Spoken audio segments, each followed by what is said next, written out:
নবম দশম শিক্ষার্থীরা, এখন আমরা অনুশীলনের 4.1-এর 8 নম্বর অঙ্কটা সমাধান করব। এটি খুবই গুরুত্বপূর্ণ একটা অঙ্ক। এই অঙ্কটা প্রায় এক্সামে থাকে।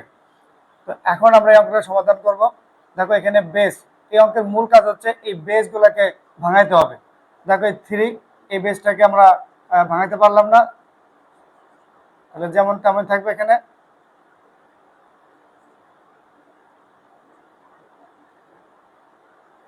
এখানে দেখো এই 3 লিখলাম, এই পাওয়ার গুণ করব।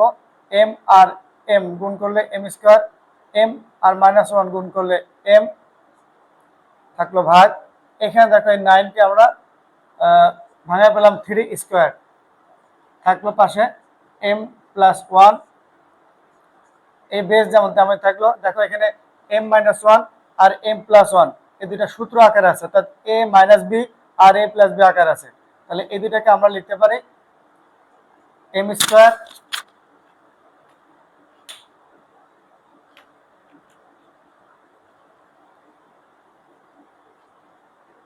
এম স্কোয়ার মাইনাস 1 স্কোয়ার, অর্থাৎ a square minus b square আকারে লিখতে পারি। এখানে দেখো এই বেজ আর বেজ যদি মিল থাকে তাহলে আমরা বেজ আর বেজ সাধারণত কমন নিতে পারি। উপরে পাওয়ার আছে এম প্লাস 1, আমরা জানি ভাগ থাকলে, এই ভাগ থাকলে ভাগের জন্য মাইনাস লিখতে হয়। সেক্ষেত্রে এই নিচের পাওয়ারের এই চিহ্ন পরিবর্তন করে দিতে হবে। এই ভাগ থাকলো, এখানে দেখো এই 3 লিখলাম, এই 2 দিয়ে এই দুইটাকে গুণ করতে পারে।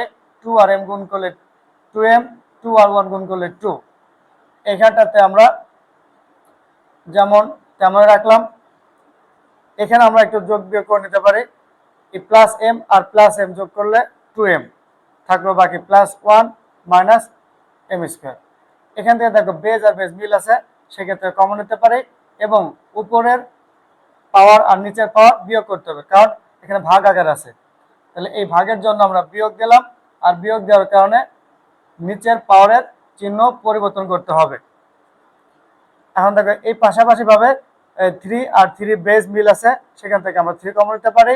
এই প্রথম পাওয়ারটা যেমন ছিল ঠিক তেমনই থাকবে, ভাগের জন্য মাইনাস লিখলাম, আর পরবর্তী পাওয়ারের প্রতিটা চিহ্ন পরিবর্তন করতে হবে। এখানে প্লাসটা মাইনাস হয়ে গেল, মাইনাসটা প্লাস এবং প্লাসটা মাইনাস।